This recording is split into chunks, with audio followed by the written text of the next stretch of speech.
Welcome to Called and Served.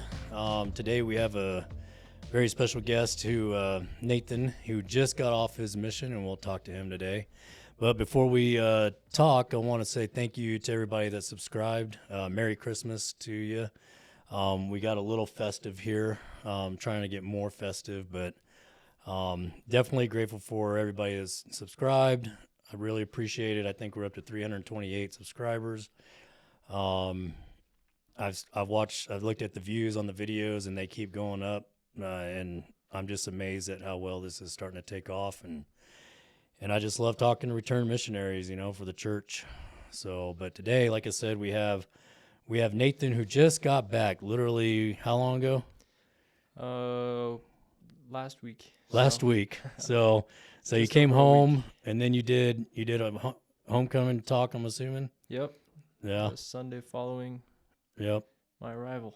Yeah, and then I appreciate you coming out here to do this especially on a late night. I contacted you to I know you just got back, and we also have a little bit of relationship going on. I guess your parents or my wife's, they're related somehow. Yep. Some way distantly, but not too distant, but so I knew you were coming home, and I knew I wanted to talk to you, and I think a way to end the year off here would be good, and kind of hear your thoughts on your mission, because honestly, everybody I've interviewed so far, I'm not trying to age them, and they don't want me to, but they're a little bit older, been out for a while, sure, and married, kids, grandkids, and here you are, fresh. Yeah.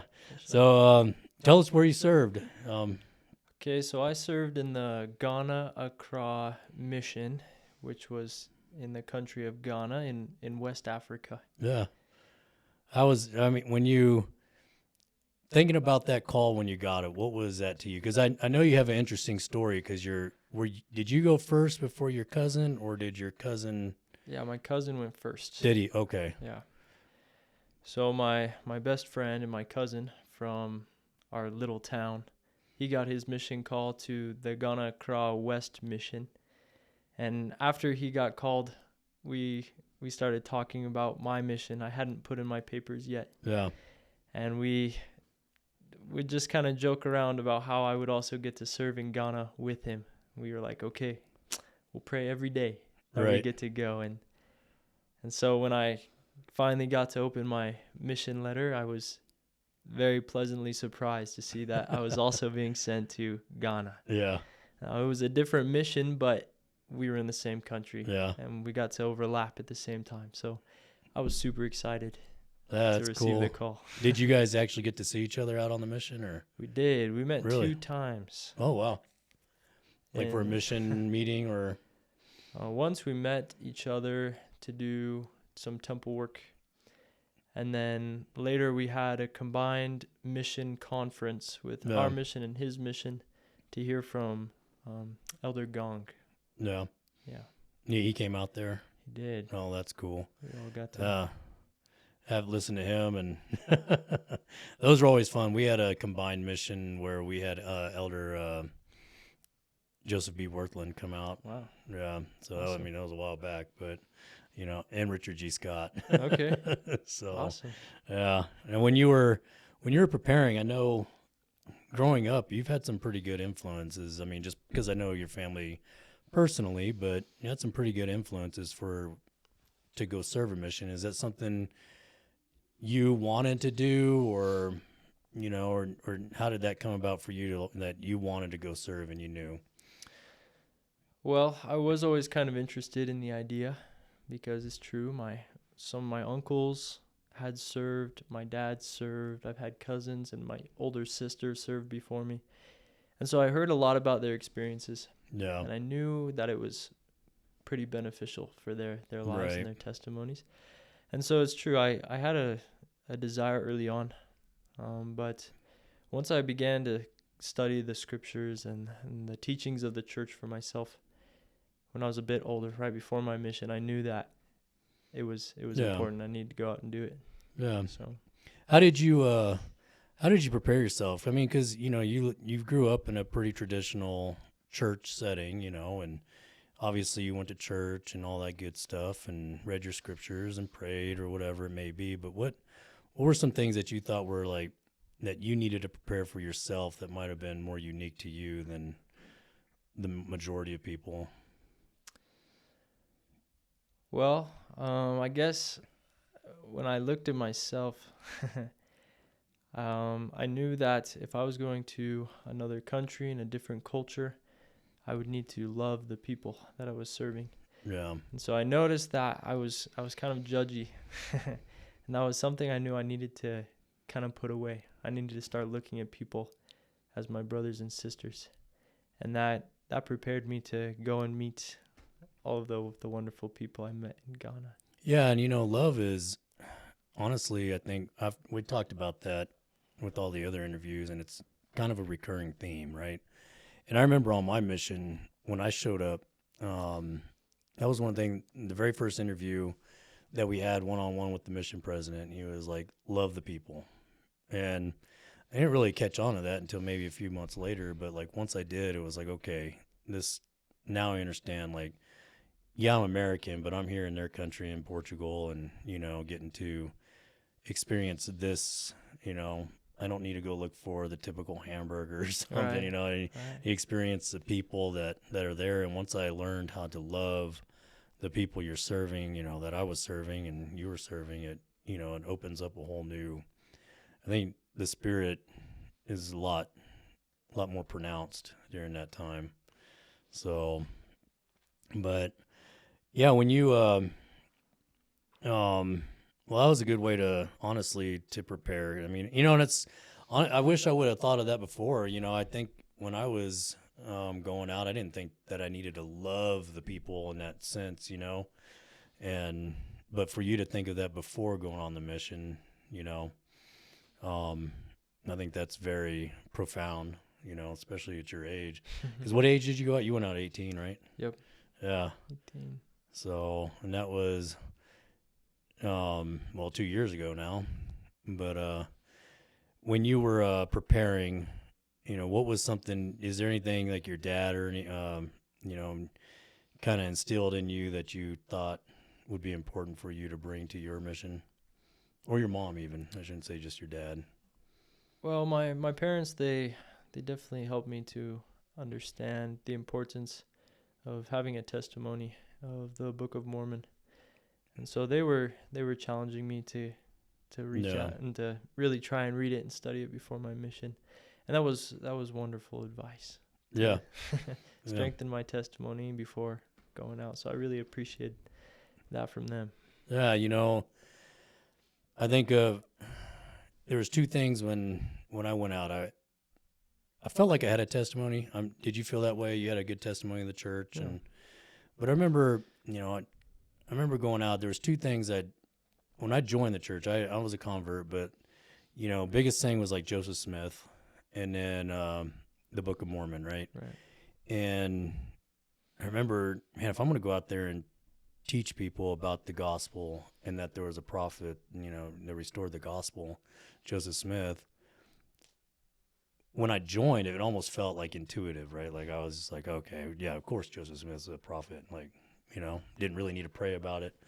But then I was like, well, I'm going to go talk to people about this and teach them about it. I need to know for surety. Sure. Yeah. Yeah. Did you feel that same way? Yeah, I did. I thought that was very important. Because when you get there on your mission, you're like, okay, am I really going to do this for 2 Right. years and teach people about these things? And so you have to know it's true before you Yeah. go and share it for 2 years. So yeah, Right. definitely in the first couple of transfers, I was making sure. Yeah. Yeah. Yeah. And that's just kind of the typical thing to do to, when you're there, that initial, well, yeah, when you got there initially, what were you thinking of like the mission, like when coming from America all the way to Africa? I was pretty excited for most of it, but it was definitely just because the lifestyle is so different as a missionary. Right. You give up your friends and your family Yeah. and your music and your media and everything. And so it was super weird to adjust at first. It was a little bit difficult, but I was excited to be there. And Yeah. I think some of that came from my cousin who went before me. Right. Yeah. He kind of prepared me for some things I would expect, some of the hard things and the good things, and so Right. I was excited. Yeah. What was the time frame difference that you guys went out? So we overlapped for 7 months. Okay. And Alright. after that, he went home and Yeah. I continued. So Yeah. Yeah. He or well, I was gonna say with you, like, that's nice that you kind of had somebody in the same country telling you kind of what to expect, especially culture wise. Like, yeah, coming from here, and like you said, what was that like? I mean, I kind of think of, not trying to be ageist or like generational here, but when I went, we didn't have cell phones. I think I got cell phones the last 6 months of my mission, and then we didn't start using email till probably about last half of my mission. So letters before that. yeah, letters, Wow. and Yep. and then we didn't get to call home every day, and not saying there was an addiction, but did you feel like there was some like chain like that? I have to not touch my phone, or like usually I'm on. I mean, even me now, like I could be scrolling through the phone all day. Well, when I first got to the mission, we were only having one phone for the Companionships. And I kind of enjoyed it. Yeah. I felt like a little more free. I didn't have to worry about people messaging me. I Right. didn't have to. So, with being in a new country and feeling like I'm excited to explore, Right. and then my companion had the phone, Yeah. I felt pretty Felt good. pretty good. Yeah. Yeah. It was cool. Yeah. Well, and it's a whole different. It's almost like an extreme, I guess, saying of like when was it President Monson? I don't remember who said it, but they said, give yourself a fasting off the electronics or whatever, social media fast. Social media, yeah, fast. I can't remember. Maybe it was President Nelson, but I don't remember. But yeah, I can only imagine. And were you able to call home every once a week or? Yeah. Yeah. We were fortunate enough. The internet was good enough that we were able to call every week. Yeah. Which was awesome. I think that's a pretty inspired change too. Yeah. No, at first I was, at first I was like, oh, I don't think they should do that. You do it the hard way. But honestly, I mean, nowadays with technology, it's like, well, if you have phones, everybody's going to figure out a way to call home. Yeah. And instead of like always trying to chastise everybody, like, oh, you can't be, might as well just give them some stipulations, but at least be able to call home and talk. And I'm sure your mom appreciated that. And, oh yeah. Yeah. Family loved it. Yeah. Able to hear each week, and I think it helped them a lot too, to not be as worried. And right. Well, sometimes it depends on the story I would share with them, right. if they would be worried or not. But yeah. And that's the other thing you bring, like when I think of mine, I'd send out a letter. It'd be 2 weeks. If they wrote back, it'd be another, well, I'd say 2 weeks. It's probably more like 3 or 4. Yeah. And then by the time they wrote back, it was maybe in another area, or I'm like, I don't even remember what we were talking about then. At least, your family can even be more up to date on your doings out there. Yeah. Yeah. It was nice. Yeah, I bet it was. So, yeah, Africa. What did you think of Africa when you arrived versus America? Okay. What was it like in Ghana where you were at? What was that? I think the obvious difference is kind of the poverty. Yeah. You become pretty humble pretty quick. Right. When you see what these people are dealing with. Over time, I began to see more of the beauty of the country. Yeah. But at first, it was a shock. I was like, wow, we are seriously blessed. Right. In our country, and we have no idea until we leave. And so, yeah. At first, I was shocked by the way people lived, and I was very humbled because they were doing the best they could, and they were still happy. And yeah. So I'm glad you said that, because I was just about to say happy. Part of my mission went into Cabo Verde, which is the 10 little islands off the west of Africa there, and Portuguese colony back in the day. And then, So we went there, and I remember same thing, just the poverty. But what stood out to me was the happiness. Yeah. Like, yeah, they were enthralled with like being an American, like, oh, you got this or that, but Yeah, of course. but but at the same time, they were just happy living their life, and I mean, yeah, there's all the typical things, crime and all that, but they just very happy people with what they have. Right. And one thing that always stood out to me, and I don't know why, was they all lived in Cabo Verde at the time. I don't know what it's like now, but a lot of people were living really in like mud huts, really, kind of concrete or whatever. Somebody had money or family in America, they could build a decent little home, but all the floors were dirt. But they kept it as clean as could be. It was the cleanest dirt I've ever seen, and I was Sweep it every day. sweep it every day, and it's like you would think, well, why would you need to do that? But that always stuck out to me, and the cleanliness of like, hey, we might not have carpeted or hardwood floors, but we're still proud of what we have, and we have a roof overhead. So, Yep. yeah, I think that was Did the best with what they have. Yeah. Was it pretty populated there? Yep. Pretty densely, or? Well, I guess in the main city of Accra, it's incredibly populated. Yeah. You'll never run out of people to talk to. Right. Were they all pretty willing to talk to you? Yeah, unless they were busy. Right. Because in the city, everyone is hustling. Right. But most people were very open to talk with us. Just because it's a very religious country, and a lot of them aren't Christians. So when you have a gospel to share with them, yeah, they're usually pretty excited to learn with you. And even if they weren't super interested, they would still give you a couple minutes to even share something small. So just a wonderful people. I at least the same experience I had. They were more willing to at least stop and talk to you, listen. I don't know if they just felt like it was rude to not, Yeah. But because when I was in Portugal, it was different, like, nah, we're good. Right. But, and the Portuguese people were wonderful, but I mean, that's just the way the culture was, and like obviously being, from America, and probably some interest there too. And like, what do you got, Yeah, of course. Yeah. So was there any, what were some of the, well, you said were they predominantly Christian or predominantly not? I didn't hear that correctly. They're predominantly Christian. Were they? Okay. But no, like, no big denomination there? Yeah, it was pretty broken up. Okay. There were some churches you'd hear more often, but for the most part, there's just an incredible amount of churches in Ghana. Yeah. Well, at least in Ghana, were they pretty spiritual people, like outside of just that? Because I know, like, they have their own, like, deep African culture. I don't know if that kind of came out or if that was part of. Yeah, so some people, they definitely have their traditional religions. Yeah.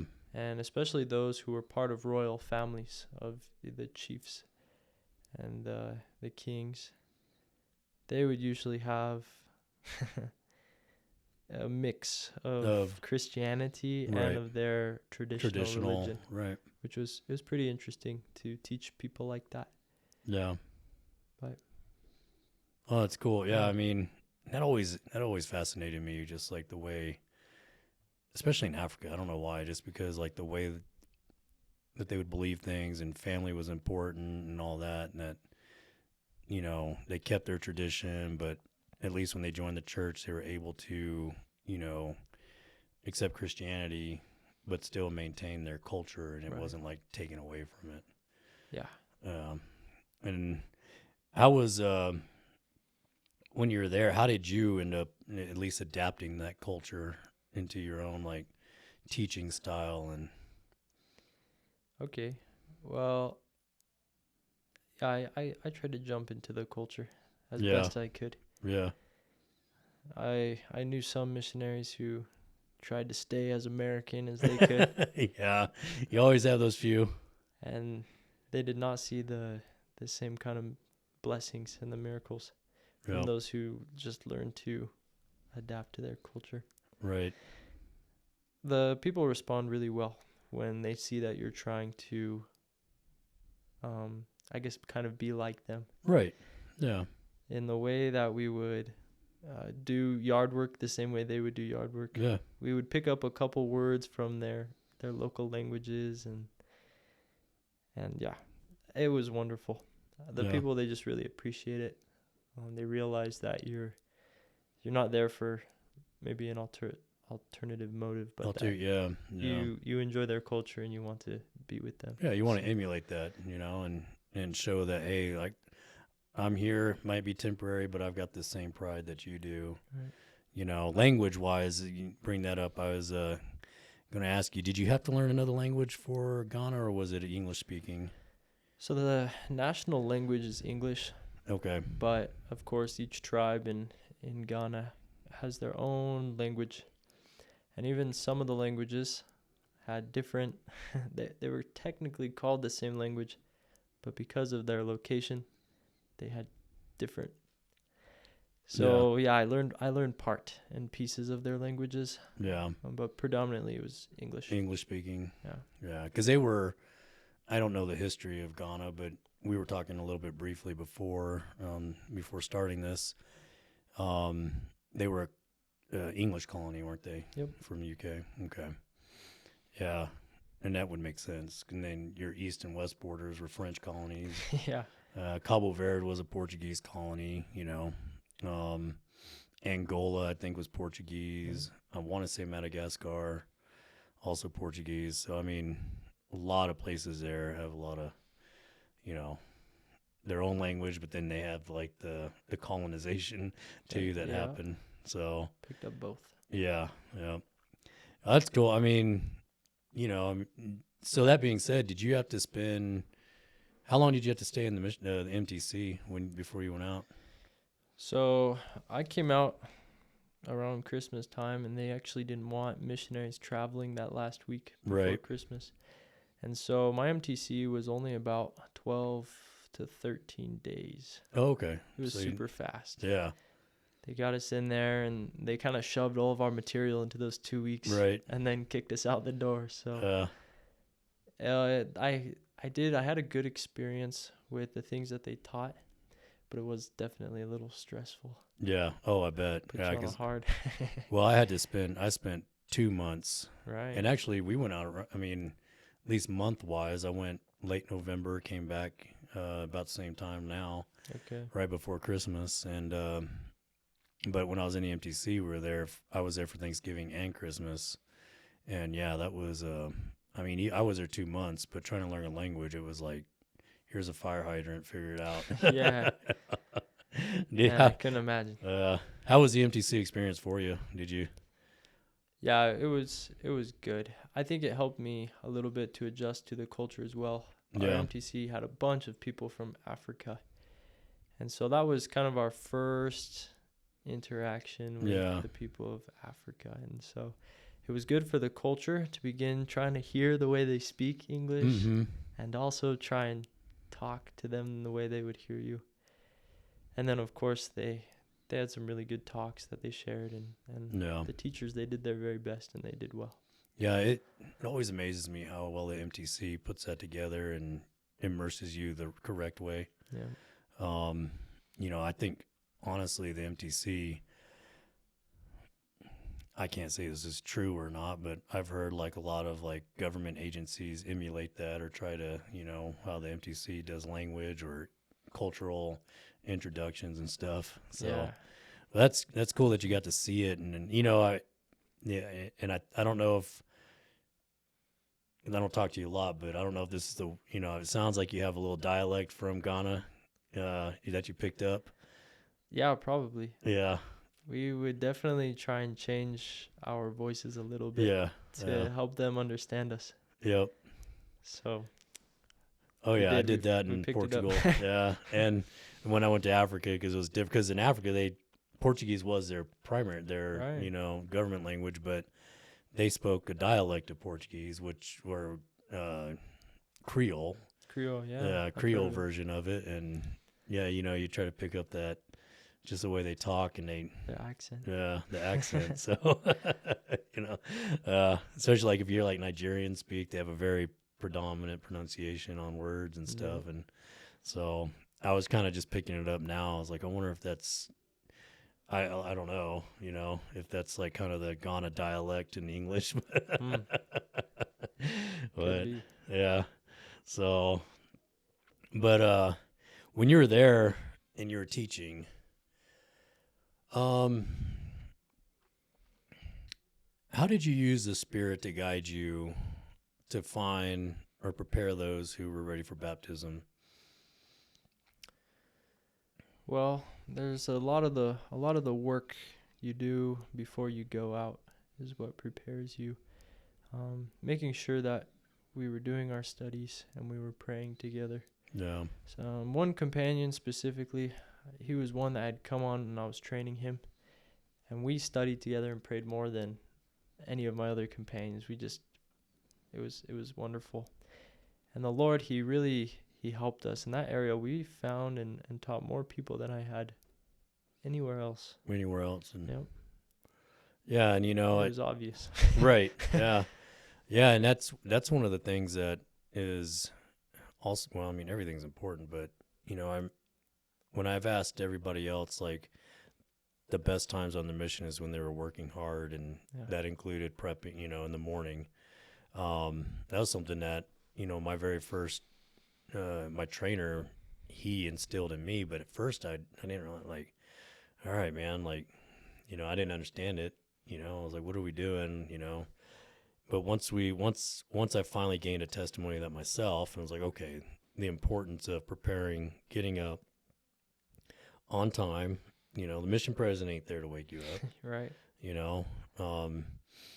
He gives you the rules. He gives you some of the, standards for the mission, but he's not there over your shoulder, and you have to take that upon yourself. Did you find that pretty easy to do, or was it a little challenging? Well, I like to observe people, and I could tell with the missionaries who struggled with keeping the schedule that they also struggled in their missionary work as well. Yeah. I thought it was probably a little difficult at first adjusting, but the prophets and the apostles, they understand what we need to do to be ready for the work. And so once you willfully do it, you don't do it with a grudge, then you see those blessings. And so I'm sure it took me a little time, but in the end, it was kind of like a challenge to myself to see if I could do it. Right. Yeah, and like you said, willfully, I think, is the key word here, because when I was reluctantly doing it at first in the beginning of my mission, it was like, but once I figured it out and was willing to just, okay, this is what we're going to do, this is how we're going to do it. And like you said, you can tell a difference. It's weird because you can see, not that they're bad missionaries. I don't want to ever, say that they're bad or not living the standard or whatever. Or I guarantee you, and I know for, I can't speak for everybody, but I'm sure that, what I saw in my mission, their heart was in it. They want to be out there serving, right? But at the same time, there's still some reluctance there to just like let it go and then, trust in the Lord to be able to let you do the work, and have that spirit with you. And when you can notice that, and just some of the demeanor, like, hey, how's your area going? Like, it's tough. I'm not teaching anybody. But then you got somebody else that just across the way in almost the same area, and they're teaching, a lot more or whatever it may be, at least reaching out to people, right?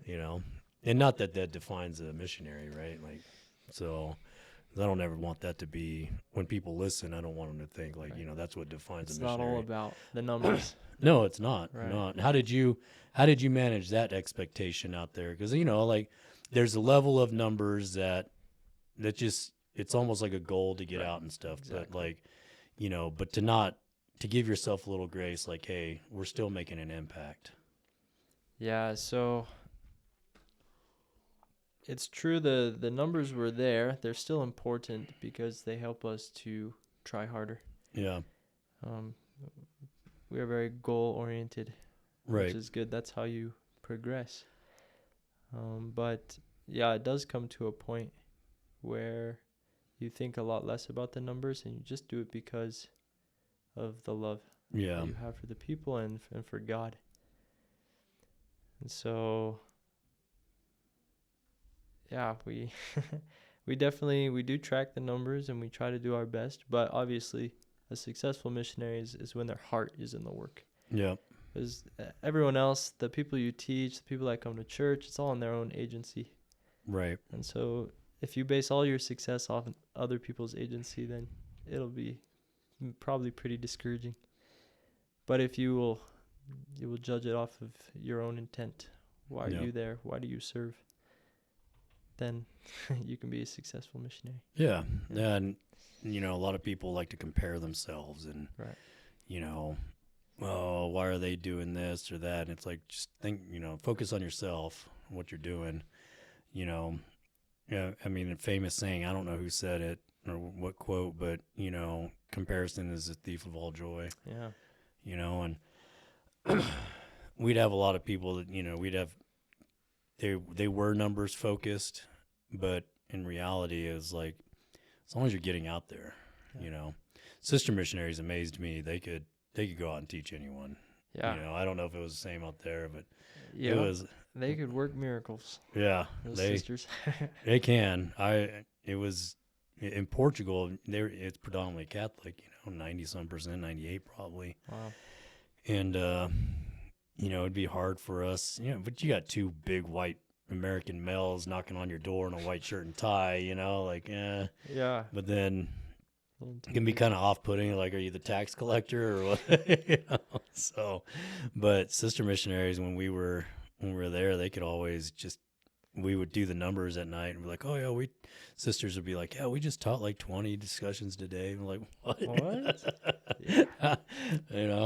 So that was always interesting to me to see. But, when you were teaching people, were they pretty receptive to the gospel? Joseph Smith and baptism and. I think it depends a little bit about how you approach it. Yeah. We tried a couple different ways. Sometimes they're a little bit too bold, and people would get defensive before they would understand why we're teaching. Yep. But yeah, the teaching process, a lot of people were pretty receptive. I think because the country's so religious, it kind of sets them in a good position to learn more about our religion, kind of like how Joseph Smith, there were many religions around him, and that's kind of what caused him to say, okay, I better figure out which one is from God. And so that can happen a lot too in Ghana. Yeah. Because there are so many different churches and they teach in their different ways, and so people, they're curious about our church as well. Right. And so, yeah, people were pretty receptive.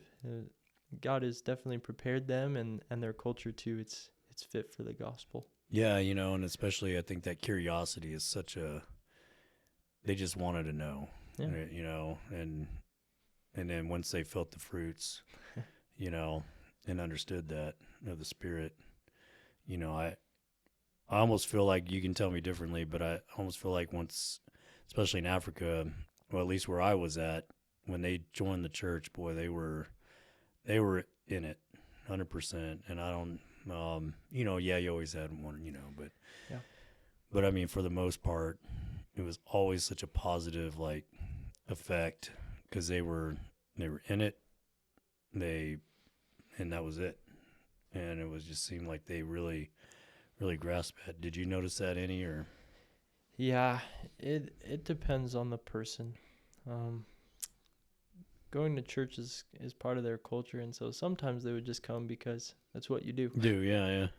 And so there were a couple people who joined the church because it was probably more of a culture thing. Right. But there definitely were those who had been to many churches, and they were like, if I join your church, this is the last one I'm joining. Right. And we're like, that's great. Yeah. We would love for you to do that. Yeah. And so, definitely. Most of the strongest people were those who were so curious that they just walked in the front door. Yeah. Like God gave them straight to us. We didn't even find them. Yeah. And those ones have really, as I've kept up with them, they're still going to church. They're receiving callings, and they're inviting their friends to come too. So yeah, it just kind of depends. Yeah. For some it was a culture, and for some they were very serious about joining the church. And that's so interesting to me. I did not know. I probably should have done a little bit more research, but I didn't realize how, listening to you, how religious at least they were, and already, and they just needed y'all to be, missionaries to be there to. Just a little guidance. Yeah, and that's already part of the culture. Like you said, they go to church on Sunday, Some of them just came because it was church, is what you did, Right. And it's just part of it, Yep. Was there anybody that when you were there that, well, actually, before I continue on with that thought, I think what's interesting is that your time frame that you went out, and now that you're home, you're able to keep in contact with people. Yeah, it's awesome. Yeah.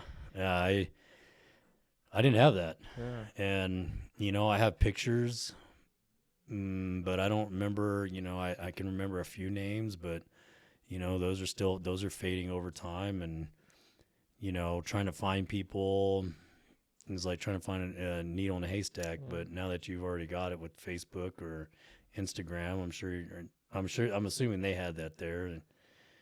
Yeah, well, not all of them, but more than probably half. Yeah. There's some way. How have you kept up with them? Okay. In Africa and many other continents, they really like WhatsApp. Oh, yeah, And yeah. so Everybody uses, no. That and Facebook. Yeah. But even in our mission, we didn't really use Facebook at all Yeah. because we weren't doing so much finding on Facebook and Right. things like that. So they kind of just actually told us to put that away and just use WhatsApp. What's up? And it's really simple. You just need your phone numbers, and Yeah. you can talk internationally with data. Right. So Because it's all through Wi-Fi, huh? Yep. Yeah, and that's right. WhatsApp is a big thing out there, and I think it's relatively secure too. Yeah. On the side note, but but it's pretty good. yeah, I mean, I don't phone numbers. I'm sure if I had any phone numbers in my stuff, it would all be Different by now. Yeah, different by now. And that's kind of one of the things that I'm just jealous of the younger generation going out on missions, because you're able to find a way to keep in contact better. Yeah, we are super blessed. Yeah, because I told myself when I got home, like, oh, you're gonna write and continue, well, then the proverbial life happens, and then get married and have kids, and things change. But it's definitely interesting, time that at least you have a way to keep in contact with people, and hopefully you can keep in contact with them throughout the rest of your life. Yeah. I think some lifelong friends. I definitely want to try and be back to Ghana as much as I can. Yeah. I don't know. It's kind of hard because it's expensive, but it is. I definitely want to try and keep those relationships going. Yeah. I don't want to have to wait to the next life to see him again. Right. And, let me tell you, Mel and I, we just went to see my old mission in Portugal last month, and, just brought so many memories back, and wish I could have done it sooner. It's been over like 24 years now. So, a lot of things have changed, and obviously people, I wouldn't even know where to find anybody. I tried a couple times. I was like, it's just not working, But, yeah, I mean, if you can keep that up the rest of your life, try to get out there and, go visit and remember, see the people. I think that speaks volumes, especially nowadays. It's easy. It's almost easier. Yep. So getting around there, was it your areas or going from one area to the next, was it pretty easy to travel in between? Was there a good, did you guys have cars or? So our mission, we pretty much biked Did you? Okay. everywhere we went. If we had to go far, we would take public transportation, Yeah. which is pretty unregulated. It's just kind of Right. whoever will pick you up and take you. Yeah. It was pretty fun going far distances, but mostly we were biking. Right. So we'd bike upwards to 12 to 15 miles a day. Yeah. And yep, share the gospel. If you Right. ever walk, they would ask you, where are your bicycles? Where are your bicycles? I didn't know you on bicycles, huh? And you're like, well, Yeah. we broke both of them. Yeah. Yeah. Yeah, on my mission, we were walking only. We didn't Wow. have cars or bikes. So, but that's because the cars, there's so many, and the roads were not built like America, where you got, they were all tight, and you can get hit by a car easily, or a bus, because the bus drivers were crazy. But I remember when I went to Africa, and when I went to Cabo Verde, and I remember I got on the bus to go to my area. Well, I say a bus, but it was really I think it was like a Geo van or something. Van. It was a Geo. Yes. Yeah, and it was like this little van, rinkety van. Yep. And get on in. And there was this little old lady in front of me, the driver, who I was like, I don't know if he's fit to drive. And then he's a super nice guy. Actually, he was a member of the church, and he was actually a really cool guy. But and then like chickens. I remember there was a chicken in the back in a cage, and and then a bunch of luggage and a bunch of food. I think from America, some families had, yeah. So they would send stuff down. Did you ever, when you were there, did you ever come across like, any, I guess I'll say it, deported, like, were there any Ghanaians that were from America, but they got deported back to Ghana? Yeah, back to Ghana. Did you ever? And the only reason why I bring that up is because in Africa, in Cabo Verde, they kind of made them live on their own. And they're like, you're too Americanized. Go over there, and we're gonna be ourselves.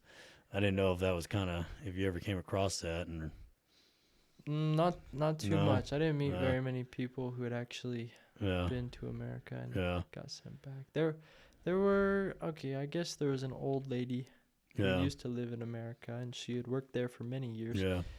And now she was back here, but she wasn't deported or anything. I don't think so. But. Yeah, I was just curious because, like I said, in Cabo Verde, it was kind of interesting because they were like, "Here's your own little plot," and kind of just stay over there. That's funny. So, but what were your companions like? Did you have any challenges with any companions, or did you get? And how did you overcome those, if you did? Okay. I learned to love all of my companions. Right. But it is tough when you come from different backgrounds. Mm-hmm. And even if you have different languages, I think my biggest challenge was with one of my companions who was from a French-speaking country. And it was just because of our miscommunication. Right. Just in the way that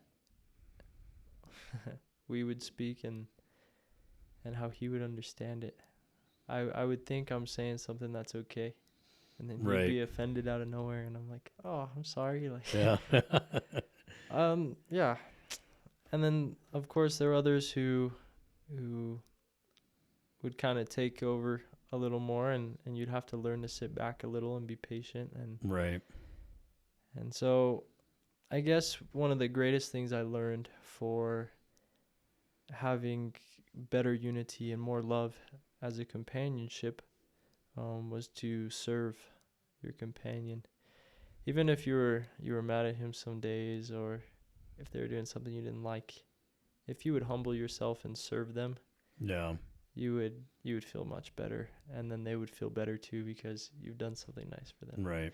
So service was huge. That's how I coped with most of my stress with my companions. If I was mad at them, I knew I had to sit down, humble myself, and try and serve him. Yeah. Yeah. I mean, it's not like you're going to get along with everybody, right? But but if you can find a way to bridge that gap, it's very important, especially companionships, because like you said, culturally, Right. you said, I had a companion. He was from Africa, and we kind of butted heads at first because I wasn't understanding his culture, where he came from. I think he was from Angola, and then he wasn't understanding me, and it was like I didn't say anything offensive, what I thought, Right. or because I'm a little bit more loud and boisterous, and so like we kind of didn't quite figure each other out for a little bit, but once we did, and like you said, kind of serving each other, and it kind of definitely helped open up, like, okay, we do come from different places, but we can still Here for the same reason. Yeah. I mean, one's not better than the other, Right. and I learned a lot from that. I think I actually learned how to better communicate, especially with the local people. Yeah. If I could figure this out here with my companionship, I can translate that over to the people that we taught. And as I remember, I had one companion, him and I butted heads, and this was towards the end of my mission. And he was a good guy, but we didn't. I did not. And he was from Arizona, but once I kind of figured it out and let my ego go, then I think we're able to get out there and do our job that, spiritually, and be able to teach. Sometimes you gotta let that ego go. Yep. That's tough. Yeah. Did you serve as a district leader, zone leader, or? Yep. I served as a district leader for a couple transfers, and then they made me a zone leader for a couple more transfers, and it was fun. Yeah. How did you manage yourself to be able to, and not that missionaries need to be seeking like leadership positions out there. You're out there to teach. It's just a extra duty you almost get. How did you manage those expectations and be able to help those that you were a district leader over, or zone leader? I think I had a lot of good leaders that I looked up to at the beginning of my mission. Yeah. My zone leaders and my district leaders were pretty awesome. They did their best to help us know that they actually cared about us, and they wanted to make sure we were doing good work, not just because it would make them look good, but because... Right. Yeah. And so that's something I tried to emulate. I just wanted to make sure each of our missionaries knew how much we cared about them. Yeah. And to acknowledge all of their effort. Right. Because obviously not all people are, they don't look like they do the same amount of work. Right. But everyone is out there doing their best. And so, yeah, that's what I would try and do. I would try and make sure each person felt like they were there for the right reason, and that we saw even the little recognize details. That. Yeah. And that's, for missionaries to just be recognized that, like, hey, I might not have, I don't know, numbers wise, if we're going to look at numbers, I didn't teach as much, but we're still putting in the work and the effort, and getting out on time, and talking to a bunch of people, and you're coming home, and yeah, little things, and and be able to see that, and like you said, I think it's a reflection off of your mission president down, I think, the line that, a lot of you feel that recognition, and I think people who are looking up to you to lead in some ways, they see that you care about them, and you want them to succeed. Right. It's not, like you said, it's not to make me look good. Right. Like, you're not, I don't care, like, if anything, at least for me, I was like, I'd rather not have these leadership positions because I can just go out there and do my work. And that was my last transfer. Yeah. They took me out of all my leadership and they just said, you're in your last transfer, go and work hard. Yeah. And that was fun. Yeah. I got to really dig in and try and apply all the skills I had learned and just be a normal missionary. I didn't have to think so much about other things. I could really focus on the people, and that was cool. Right. Yeah. Well, and and I actually same thing. My last transfer area, same scenario. They're like, I'm gonna put you in a new area, but not gonna be a zone leader or whatever. Just get out there and teach, and it was kind of nice. Yeah. It was like didn't have to worry about nothing. Just go out and work hard, and finish off the the stretch. Yeah. Get out there and do your job, and and so many. Not I shouldn't say so many, but there's always a handful that were like, oh, I got to be a district leader, I got to be an AP or whatever, and I was like, why? Yeah. I think the only thing I did want was to be an office elder. Really? Yeah, I don't know why. but then once I started learning more about like the handful of office elders, I was like, nah, that's not for me. I really wanted to be a trainer just because. Yeah, I enjoyed coming to Ghana so much, so I wanted to make sure I could welcome someone in. Right. So that was a great blessing to be able to train. Yeah. But the other things, it was like, well, whatever. I guess I'll do my best. Right. Yeah, training. I love training to this day. As older, as a father and in my job, and when I was in the military, man, I love training. Yeah. And when I finally got to train, I think it was after 2 transfers, I got my first my first greenie early. And and dude, it was so much fun. It's just like, that was a testament to my trainer. At first, I didn't appreciate it because like I said, I've said this many a times on the podcast that I didn't appreciate it, didn't understand what we were doing. It was Sunday. Why are we going out? Like I thought this was a day of rest, and a lot of misconceptions on my part. Sure. Did you have any of those misconceptions coming in, like thinking, or because I did, but I was also new to the church. I only had a year into the church, so I didn't really know what to expect. I learned from my brother, my future brother-in-law, and my best friend in high school, and a couple of people around the church, like missionary work. But I always thought Sunday we're gonna get off and watch football and hang out, but it wasn't that way.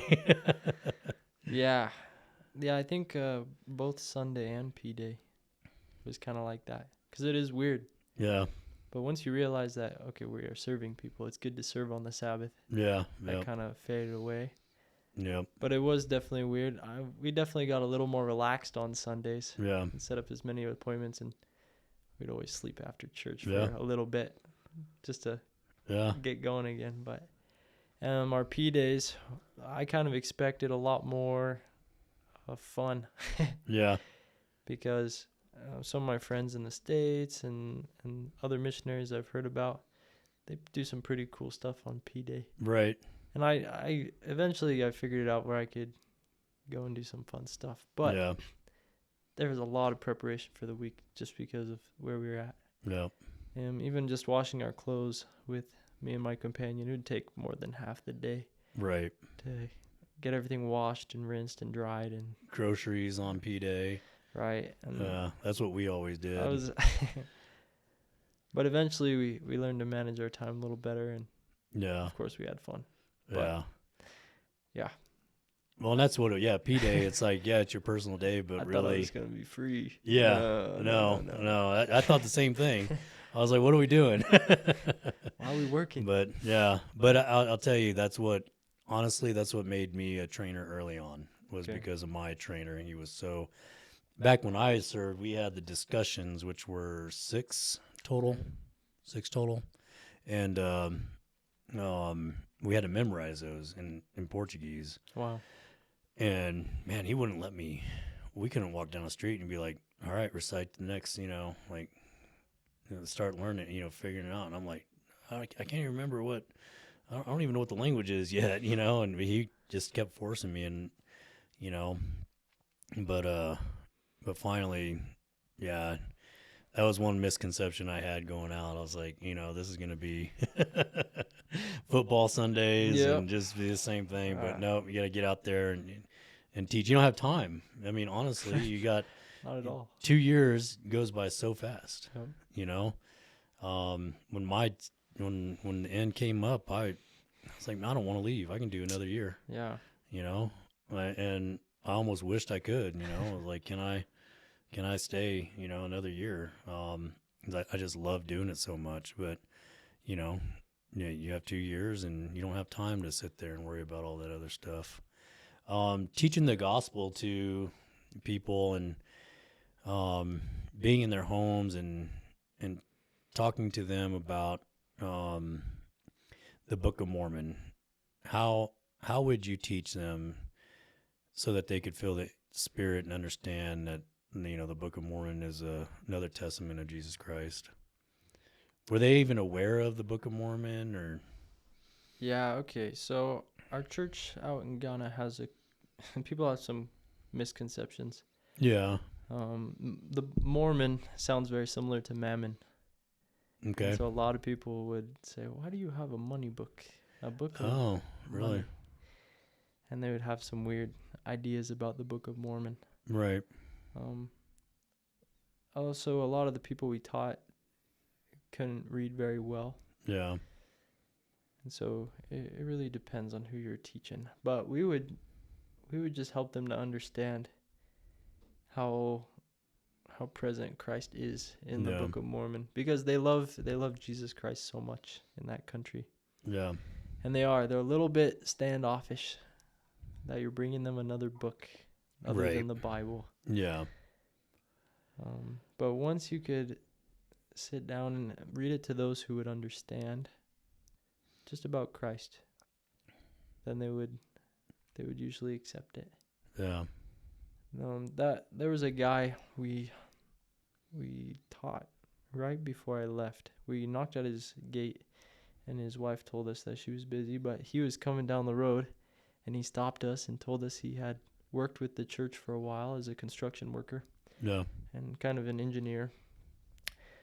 And he said he knew about Joseph Smith and the Book of Mammon. And he said, "I need you guys to come back and help me understand this a little bit better." And so we came back, and that was our only, it was a short discussion. We just talked about the Book of Mormon, and we helped him understand that Mormon was a prophet of God. Right. Who loved Jesus Christ, who loved the gospel. And after he figured out that it was not about money and about Satan, he was like, "Okay, I'll read the book." Yeah. He went on a business trip for 2 weeks. And when he got back, we asked him if he had read from the Book of Mormon. He said, "Yes, I've read from 1 Nephi to Mosiah." Like, that was wonderful. Wow. He said, "And I told my wife and kids I'm joining the church." We're like, yes. Right. That's amazing. Yeah. So, yeah, for those who could read, and you just help them understand it's about Christ, the ones who did, they would gain a testimony. Yeah. They would, it's clear that it's Right. about Christ, and it's here to help us follow him. Right. And that's interesting that, they had a word that was close, or, mammon, and they thought, oh, money. And it's like, no, it's not what it is. It's not about money. Yeah. But isn't, like when somebody's ready and you teach them about the Book of Mormon and Prophet Joseph Smith and that Christ, the gospel of Christ, like, you can feel that spirit.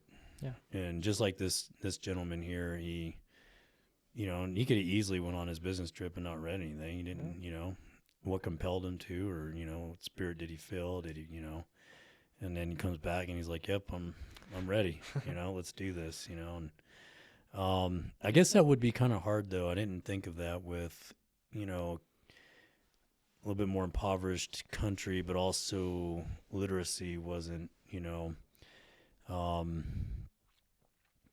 how did you work around that with those who couldn't read? Because that would be I think that would be a pretty challenging aspect. It was tough.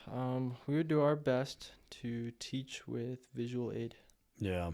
If we could show them videos, that was super helpful to Yeah. help them have something to remember other than just our words. But really encouraging people to come to church also. If they couldn't read from the Book of Mormon, if they came to church, they'd at least hear what's inside. Yeah. A lot more than what we could do in our short discussions. Right. So that was our goal, was to help those people come to church. For people who couldn't read and maybe didn't speak English, we'd try and take a member with us. Yeah. And they would sit there and translate for us, which it was fairly successful for those who would actually, give us the time. And Right. even though we couldn't hear exactly what they were translating, when they were, you could feel the Spirit. Right. And it was really interesting to feel that. It was wonderful. Yeah, and you don't have to speak the language to feel, to understand or feel the Spirit, Right. and be able to see that when you have to have somebody there to help you, translate if it's their dialect of their language or whatever, or, but also, if they had somebody in the family that could read, maybe, read to them, or. It was incredible. Sometimes their children, we'd teach their children, and their children were more fortunate to go to school. Mm-hmm. Their children would teach their parents the gospel. Right. And that was awesome. Yeah, that would be. I mean, learning from a child out. Yeah, what was that like? That's kind of interesting. I never had that happen on my mission, where you can use a child. I mean, not say use. I shouldn't say it that way, but having the child be able to read to their parents or grandparents or whoever, Right. their relatives. Well, it was good. Obviously, not every single one was a crazy story where their parents also came to church. But I think it was also a good experience for the parents as well, to see that their kids were learning the gospel. And most of them were very grateful. You might think that maybe they would have a little pride because they don't want to be taught by someone younger than them. Right. But it wasn't really like that. The people, they were very grateful that their children could have an education to be able to even help them. Right. So, yeah, it was wonderful. It was almost I would say almost a dual aspect for the child, because they're reading to their whoever that may not be able to, but then they're just solidifying their understanding and learning, and in the gospel, but also just reading, just being able to practice that, especially with words that are not as easy to read sometimes. Right. So it really stretches the older English learning. is pretty tough. Yeah, I mean, it really is. Obviously easy for us, but then at the end of the day, we speak. I mean, we speak the butchered English from England, Yeah. So we have a lot more slang than We do. we can say a lot, in different ways, but yeah. Now that you're home, though, how have you felt, how you changed from Nathan before your mission to now Nathan after your mission? How do you think you've changed, personally and spiritually? Yeah. Well, a mission helps you to be a little bit more bold about your beliefs. Yeah. I think before my mission, I was a little bit more reserved. Obviously, I still tried to do my best to live the standards of the gospel, but I didn't share very much with the people around me. Yeah. On a mission, you realize that, and especially in Ghana, that it is good to live your religion and to not be afraid to share that. So I think that's definitely something that has changed with me personally. I'm not really afraid to share what I believe. And I think that also comes because I have a greater understanding of it too now. Yeah. So personally, that's something that's changed. Spiritually, I think it's probably my relationship with my Heavenly Father. Yeah. Before I I went to church, and I read a little bit of my scriptures before my mission. But to put everything behind you when you go on a mission, and your main source of strength and encouragement is your Heavenly Father, you deepen a relationship with Him. It's like if everything else was taken away and it was just you and your Heavenly Father, how is your relationship? No. And so for my mission, as I relied upon Him and prayed and really tried to make Him a part of everything we did, I really grown to know my Heavenly Father. And so I hope I can keep that going. Yeah. Keep getting to know Him as I move forward.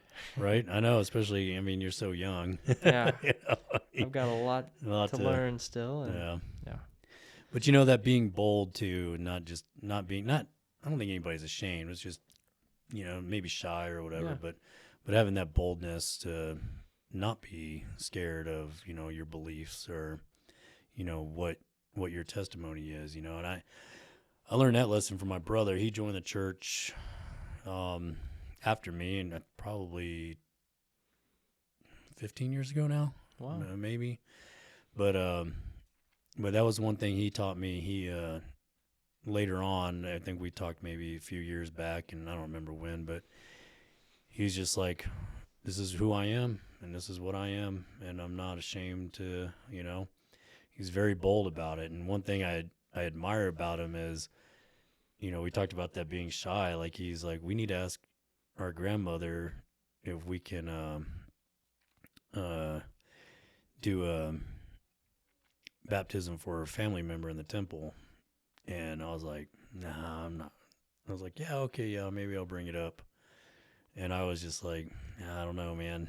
And he called up when he was like, well, Mike, I was working on the oil rig, and I had a distinct feeling that, you know, this relative said, hey, I need to be baptized. And I was like, okay.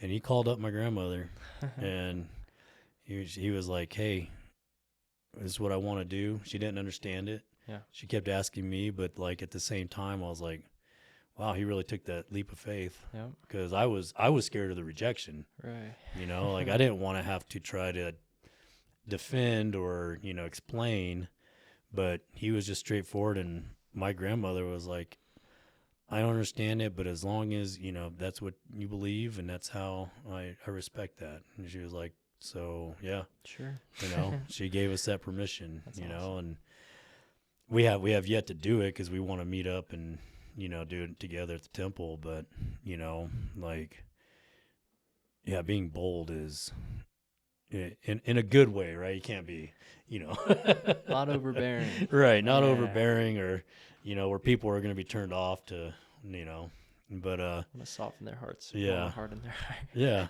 right. So towards the end of your mission here, and I guess your last interview with your mission president, was there any advice that stuck out to you that you remember, or that he told you, like, hey, this is now that you go home? Okay. One of the things he shared was about, I guess, the technology and the media that we have today. He said that returned missionaries are a prime target for Satan. He wants to try and take away the testimony and the feelings we had on our mission. So a lot of that will come through the media. Yep. And so he just kind of warned us to be very prayerful and very intentional when we're using media and when we're on devices, because it's true. There are many snares out there, weird doctrines and pornography and all these things that are really bad, that can damage your testimony. And so I've taken that to heart. I've set some goals about how I will use social media and to make sure I can keep myself free from those things. Right. Yeah, you know, and that's the blessing and the curse of the media, right? Right. Like, you were on your mission, whereas I wasn't able to, you know, call home every week. But that was a blessing. You know, you had the technology to do that, and, you know, email or whatever it may be.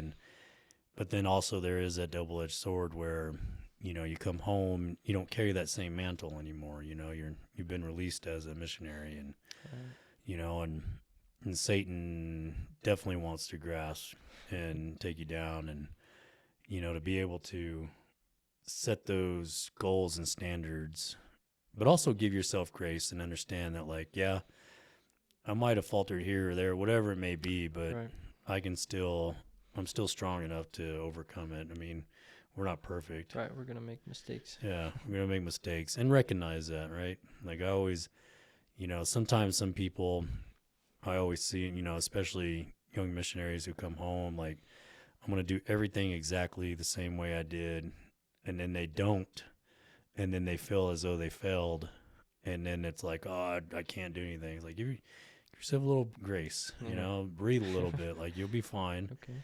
We're not meant to all, we're not perfect. Yeah. If we were, our name would be Jesus Christ. Yeah. So, I mean, but those things are, I think it's important. Being home now, what are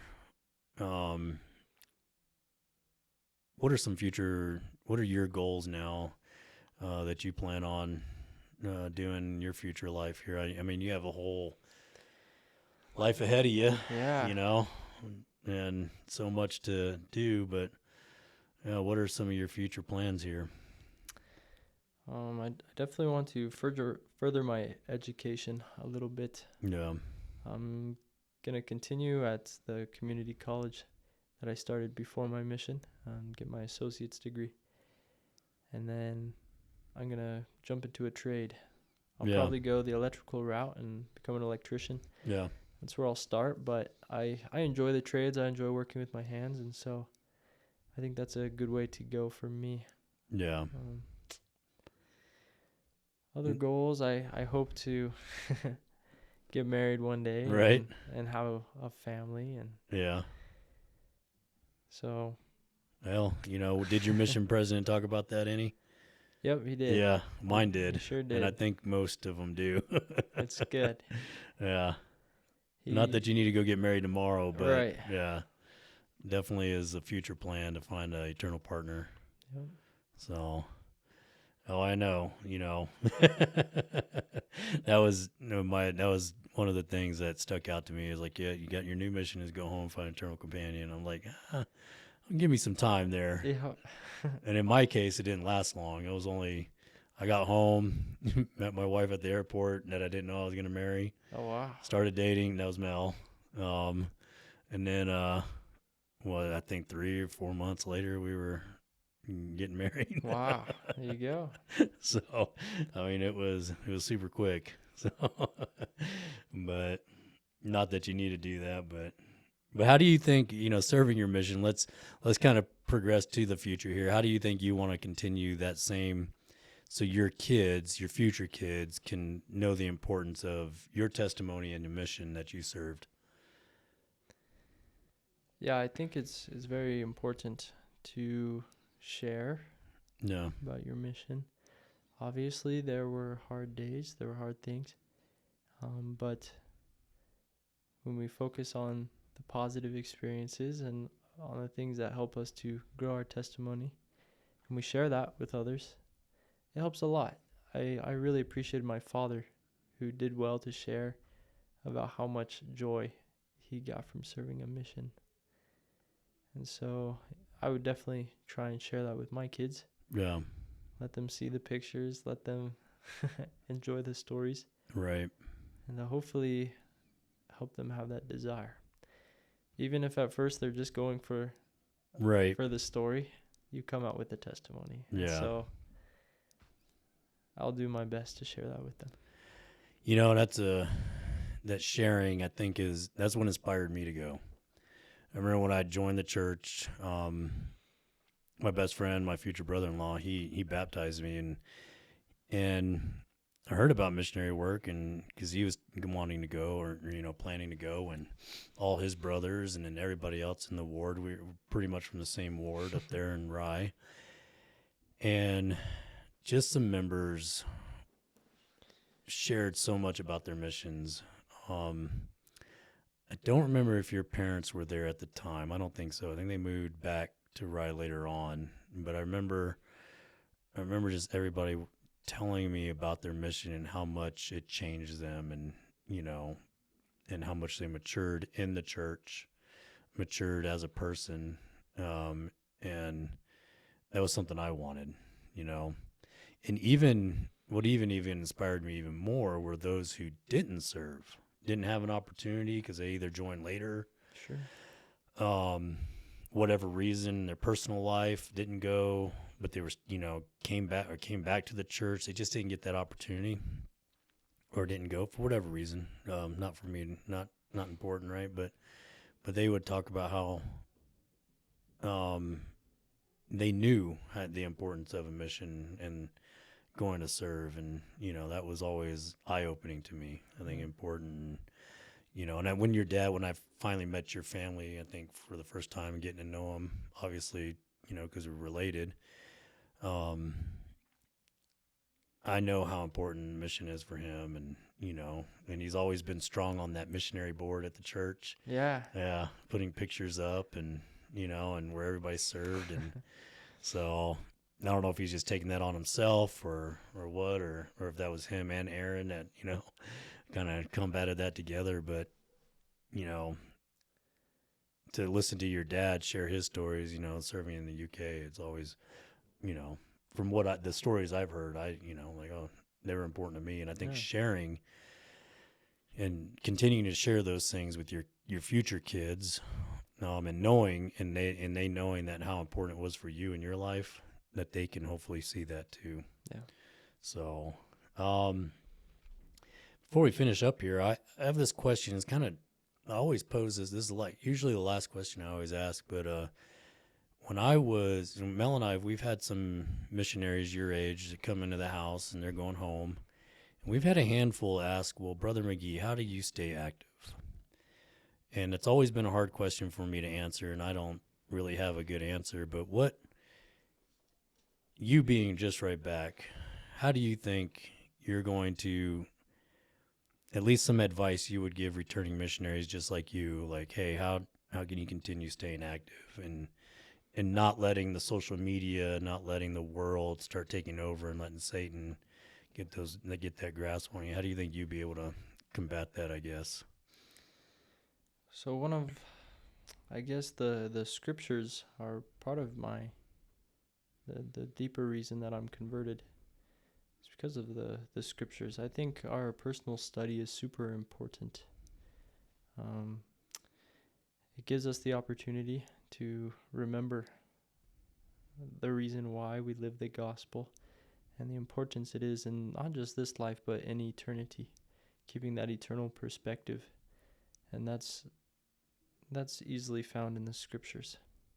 But I also think it has to do with being with like-minded people as well. Try to be with those who have the same morals as you. Yeah. Try to be with those who kind of have the same goal, the same eternal goal, that they want to go back to live with Heavenly Father.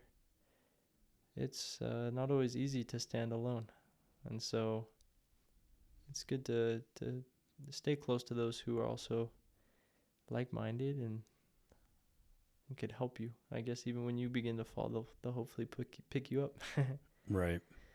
So I think the scriptures, and then making sure those you spend most of your time with. Obviously, it's good to hang out with other people who don't have the same values, because we need to be an example. We need to share the light.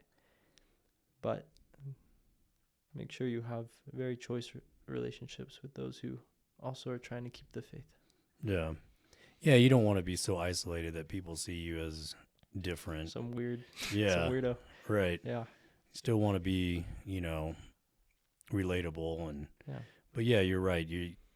Your future, your own self, you want to be with the people that have the same, and that's everybody, Yeah. I mean, even if you're not a member of the church, you like being around people that like things you like. Exactly. And that's just the way it is, I mean, but setting yourself up for that. And I'll tell you, for being, and I say this, as a young man, that really profound words.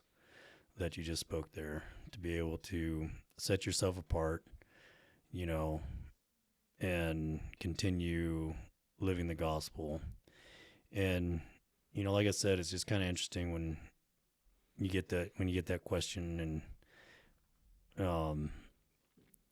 I don't ever know how to answer it. You know, I'm like, I don't know. I was just gonna go to church and continue on. I never thought about possibly going inactive. Yeah. You know, so but I mean, you know, and they were honest questions. It's just, hey, I just want to, you know for myself.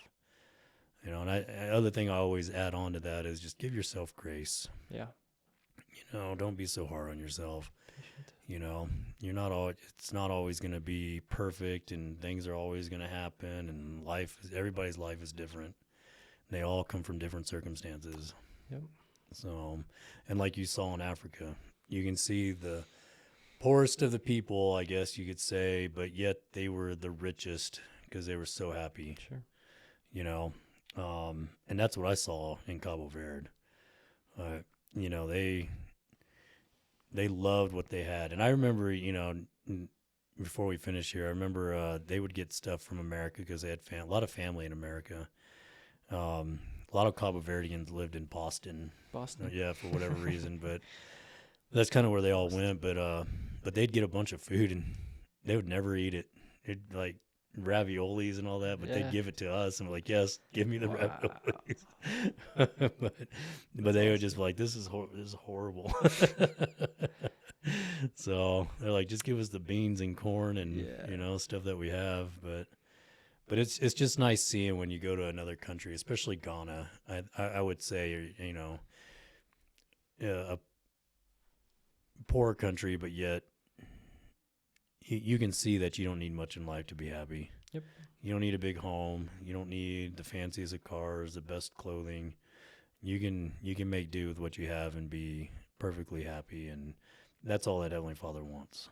Yeah. He doesn't need you to, you know, if you're blessed with those things, that's great.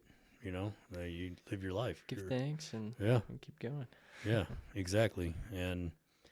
But it doesn't mean you can't have them, but you know, you just see, like you said, you're humbled real quick when you went to Ghana and saw the difference in living. But yet we can have people that have millions of dollars here in America, and they're still sad. Still sad. Yep. Yeah. And someone that might not even get $1 a day are just as happy as could be, you know. Well, I do appreciate your time today and talking with me and ending out the holiday season with you. It's really a pleasure, and I mean, I'm grateful that you went on your mission and serving Ghana. I mean, it's inspiring to hear these stories, you know, and listen to returned missionaries and what they have to offer and the advice they have to give. I mean, you have so much future advice that you'll continue growing into as a good young man in the church. Definitely some good future leadership positions out there for you. So, not that we want them, but not that you want them, but you know, it just happens. Duty calls, it does. So that being said, thank you for watching Called and Served. Please subscribe, like, and hit that bell for future episodes. I do apologize for the last 2 months from November and here. We're getting only one episode out, but with the holidays, we'll get back to our regular schedule of 2 episodes a month once we hit 2025. And once again, have a Merry Christmas and Happy New Year. And see you on the other side. Thank you.